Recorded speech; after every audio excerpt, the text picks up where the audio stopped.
Hello students, welcome to the YouTube channel pure mathematical academy. तो आज जो question discuss करेंगे ये CMI 2019 का क्वेश्चन है।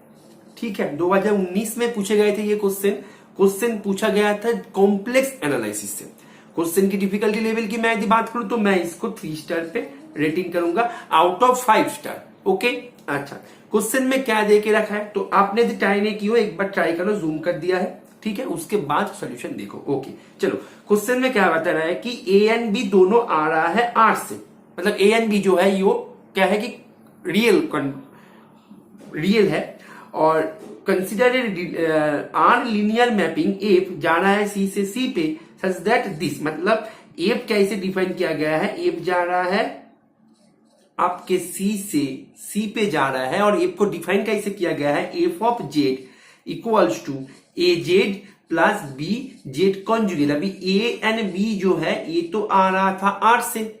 ओके, तो ऐसे एफ को डिफाइन किया गया है। बस इतना जानकारी तुम्हारे पास गिवन है और कुछ नहीं है। तो अभी आपको ऑप्शन के ऊपर नजर डालना है। ओके, तो बोल रहा है कि कौन सा करेक्ट है ये तुम्हें चेक करना है। अच्छा, बोल रहा है कि F is onto mean subjective. यदि ए बी का प्रोडक्ट नॉट इक्वल टू 0 हो तब जाके एफ क्या होगा, ऑन टू होगा। अच्छा, तो तुमने मानो ए को एंड बी को दोनों को ही 1 ले लिया। ओके, अच्छा तुमने यदि दोनों को 1 ले लो तो एफ ऑफ जेड क्या बनेगा, जेड प्लस जेड कॉन्जुगेट। अभी जेड क्या है हमारे, एक्स प्लस आयोटा वाई। तो F of X plus iota Y ये क्या देगा आपको, X plus iota Y plus X minus iota Y. Is it okay? अच्छा, दैट मीन्स तुम्हें क्या मिलेगा, 2x। तो एफ ऑफ जेड जो है ये क्या देगा, 2 into real part of Z. तो देखो यदि ए एंड, अभी देखो इसका ए एंड बी दोनों का प्रोडक्ट नॉट इक्वल टू 0 है, लेकिन देखो तुमने ये जो फंक्शन है जा रहा था सी से सी पे जा रहा था, तो यदि ऑन टू हो जाए तो सी का हर एक एलिमेंट का, मतलब सी के अंदर जितने भी एलिमेंट्स है सभी का प्री इमेज मिलना चाहिए। लेकिन देखो सी के अंदर आयोटा वाई, मतलब इमेजिनरी, प्योरली इमेजिनरी जो एलिमेंट्स है उसका प्री इमेज नहीं मिलेगा। साथ ही साथ मानो X U plus iota V, जहां पे v is not equal to 0, इसका भी प्री इमेज नहीं मिलेगा क्योंकि फंक्शन जो है वो सीधा भेज देगा रियल पार्ट ऑफ जेड पे। ठीक है, मतलब इमेजिनरी पार्ट जो है इसके अंदर, जो i मानो i है, 2i है, 3i है, ये सभी का कोई इमेज नहीं है इसके पास। तो मतलब ये जो है ये सब्जेक्टिव नहीं बना। जैसे 1 प्लस 2i, इसका भी कोई प्री इमेज नहीं है क्योंकि इसका इमेज होगा जो वो तो रियल होगा। बात को समझिए। ठीक है, तो मतलब यहाँ पे ऑप्शन ए जो बता रहा था कि ए यदि हो जाए तो ये एक इंप्लाई करेगा, ये इंप्लाई करेगा, इसको हमने चूज किया था लेकिन इसको इंप्लाई नहीं किया, तो मतलब ऑप्शन ए हो गया गलत। ओके, अच्छा अभी ऑप्शन बी बता रहा है कि F is 1 if A B is not equal to 0। हम यहां पर भी वही काम करेंगे। यहां पे ए बी जो लिया था यही लेके रखते हैं अभी फिलहाल के लिए। अभी देखो ये फंक्शन के ऊपर नजर डालो, ये मिला क्या हमारे पास, 2x।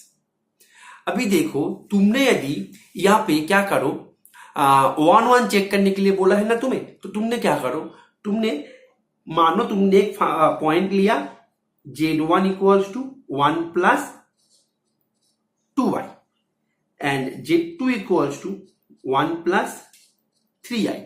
अभी z1 is not equals to z2 है, तो F of z1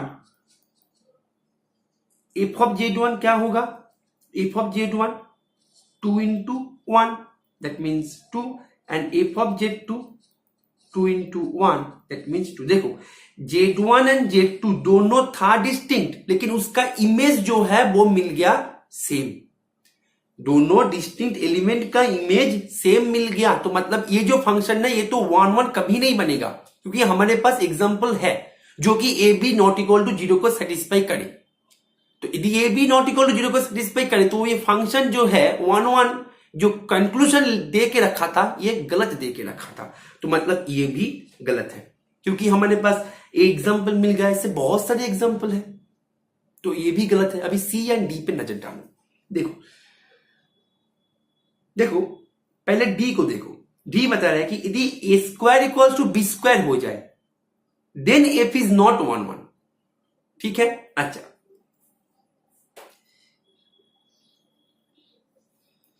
A square equals to B square हो जाए, A square equals to B square means A square minus B square equals to 0। That means A plus B into a minus b equals to 0. That means either a equals to minus b or a equals to b. ठीक है, अच्छा हम real के ऊपर काम कर रहे हैं, ए बी आ रहा था रियल से, तो रियल के ऊपर हमने दोनों कंक्लूजन याद से निकल गया कि either a is not equal to 0, sorry a is equal to minus b and a equal to b। ठीक है, अच्छा तो f of z क्या दे के रखा था आपके पास, az plus B Z conjugate. तो तुमने अभी A is equals to minus B, इसको तुम कंसीडर करो तो F of Z equals to क्या आएगा, A Z minus A Z bar. That means A यदि तुम कॉमन ले लो ना तो यहां से जेड माइनस जेड बार। अभी Z minus Z bar means X plus iota Y minus X minus minus plus iota Y, तो एक्स एक्स कैंसिल होके 2a आयोटा वाई ये देगा।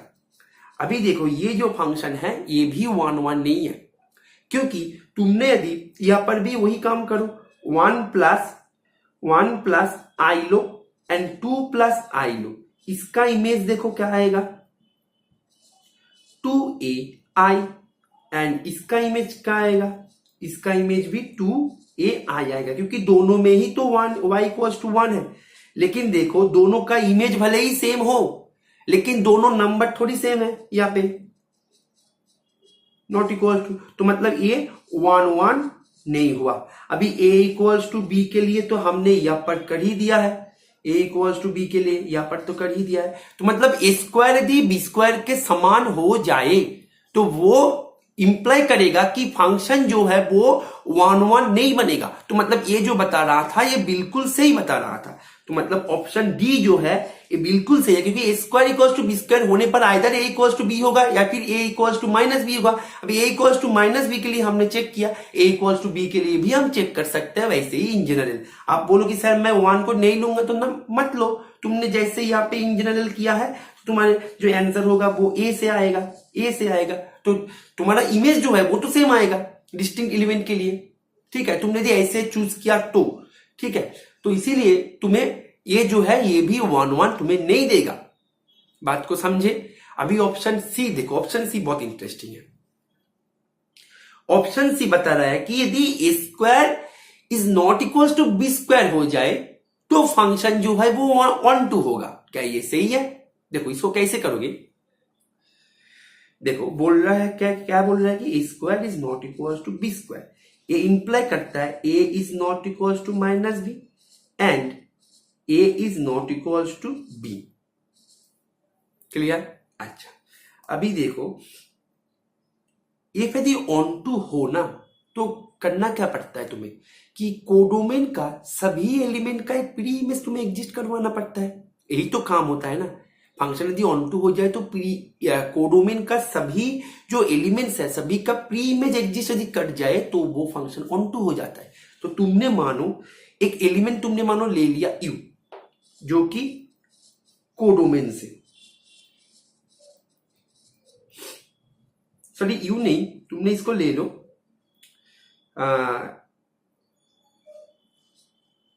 पी, ओके पी ले, तो पी को तुम ऐसे लिख सकते हो P equals to U plus iota V. Clear? अच्छा अभी तुम्हें क्या चेक करना है कि इसका इनवर्स इमेज मिलेगा या नहीं मिलेगा, मतलब इसका एक और मतलब इसको तुम यदि घुमा के बोलो तो ये क्या बोलेगा कि वहां पे एक जेड तुम्हारे पास मिलेगा जिसके कारण F of Z equals to T बने। ठीक है, तो देखो इसको कैसे करोगे। एफ ऑफ जेड क्या है तुम्हारी, एफ ऑफ जेड है A Z plus B Z bar Z conjugate equals to B. That means A X plus iota Y plus B X minus iota Y equals to P. अभी देखो A X plus B X, तुमने real part को एक side करो, imaginary part को एक side करो, plus I A Y minus B Y equals to P. अभी देखो A plus B X plus I A minus B X equals to P, sorry X नहीं, यहाँ पे वाई इक्वल्स टू पी। अभी देखो ए जो है A not equals to minus B है and A is not equals to B है, तो मतलब ये जो क्वांटिटी है A not equals to zero है, ये वाला क्वांटिटी भी नॉट इक्वल्स टू जीरो है। तो मतलब यहाँ पे इसको तुम ऐसे लिखो, इसका नाम दो R X plus I Q Y equals to P. P means U plus iota V, ठीक है। तो तुम्हारे पास एक एलिमेंट तुम्हारे पास मिल गया एक्स वाई के नाम से, sorry X plus iota Y के नाम से, जहां पे तुमने ये एलिमेंट के ऊपर तुम्हें यदि फंक्शन बैठा दो तो वो function R X plus I Q Y जो कि यू प्लस आई भी मतलब पी के बराबर हो जाएगा। यहाँ पे आर एंड क्यू जो है वो तो तुम्हारे जो पॉइंट है उसके ऊपर वेरी करके आ जाएगा, लेकिन ये है कांस्टेंट। तो मतलब तुम्हारे पास कुछ भी नंबर तुम उठा लो कोडोमेन से, कुछ भी नंबर उठा लो, उसके लिए तुम्हारे पास एक पी एंड क्यू मिलेगा, जिसके कारण तुम वो नंबर को उसी तरीके से लिख पाओगे। तो मतलब ये जो फंक्शन है ये ऑन टू हो गया in the condition, under the condition A square is not equals to B square, वही था ना। हाँ, तो ये function square is not equals to B square ये कंडीशन के अंदर ऑन टू बन गया, क्योंकि कोई भी नंबर तुम उठा लो उसका तुम एक प्री इमेज जनरेट कर पाओगे। तो इसका आंसर हो जाएगा C and D, C and D, ठीक है। क्वेश्चन बहुत ही आसान था, तुम्हें ये वे में तुम्हें जाना होगा तो तब जाके क्वेश्चन बहुत ही इजीली बन जाएगा, ठीक है। तुम्हें लगेगा कि सर ये तो 10 मिनट का ज्यादा वीडियो है तो बहुत बड़ा क्वेश्चन है, टफ क्वेश्चन है, नहीं ऐसे नहीं, मैं तुमको समझा रहा हूं इसीलिए थोड़ा टाइम आपका लग रहा है, लेकिन ये अब तुम जब खुद करोगे ना, तुम इसको समझ लो, उसके बाद तुम ऐसे क्वेश्चन और करो, ठीक है। तो देखना तुम्हें पता लग जाएगा कितना आसान था ये क्वेश्चन। 2019 में पूछे गए सीएमआई का PhD entrance and MSc entrance का मार्च साइकिल का क्वेश्चन है ये। तो ऐसे कॉन्सेप्ट को सीखने के लिए, ऐसे कॉन्सेप्ट को समझने के लिए आपके upcoming exam CSI, NET, IIT, JAM, GATE, NBA JAM, TIFR, okay, सीखने के लिए आप हमारे रेगुलर बैच ज्वाइन कर सकते हो, ठीक है। अभी तुम यदि सीएसआई नेट दिसंबर 2023 साइकिल के बारे में सोच रहे हो, 2023 सेशन के बारे में, तो हमारा 2023 दिसंबर का बैच बहुत जल्द लॉन्च होगा, 1-2 मंथ में ही लॉन्च हो जाएगा, ठीक है। आप यदि उसके लिए तैयारी कर रहे हो तो आप हमारे साथ जुड़े रहो, आपको नोटिफिकेशन मिल जाएगा। और जून 2023 रेगुलर बैच का तो रजिस्ट्रेशन खत्म हो गया, वहां पे तो हम स्टूडेंट्स नहीं ले रहे हैं, लेकिन आप चाहो तो टेस्ट सीरीज ज्वाइन कर सकते हो। वहां पे न्यू क्वेश्चंस के साथ टेस्ट सीरीज डिजाइन किया गया है। वो क्वेश्चंस जो है कोई भी प्रीवियस ईयर का क्वेश्चन नहीं है, बिल्कुल नया क्वेश्चन है। आप चाहो तो वहां पे आपका प्रैक्टिस के लिए, क्योंकि आपका एग्जाम आ गया है, अभी नोटिफिकेशन भी आ गया कल, तो इसीलिए आप वहां पे अपने प्रैक्टिस के लिए टेस्ट सीरीज ज्वाइन कर सकते हो। आपका जो कॉन्टेक्ट डिटेल्स है वो आपको डिस्क्रिप्शन पे मिल जाएगा, ठीक है। और एक बात, हम न्यू क्वेश्चंस भी देते हैं हमारे सोशल प्लेटफॉर्म्स पे, सभी प्लेटफॉर्म्स का लिंक आपको डिस्क्रिप्शन पे मिल जाएगा, आप चाहो तो वहां ज्वाइन हो सकते हो। वो क्वेश्चंस भी न्यू होते हैं, डेली एक देते हैं हम, ठीक है। वो उसके साथ भी आप अपना प्रिपरेशन कर सकते हो। तो आशा करूंगा जो सोल्यूशन है आपको समझ में आ गया। Okay, thank you.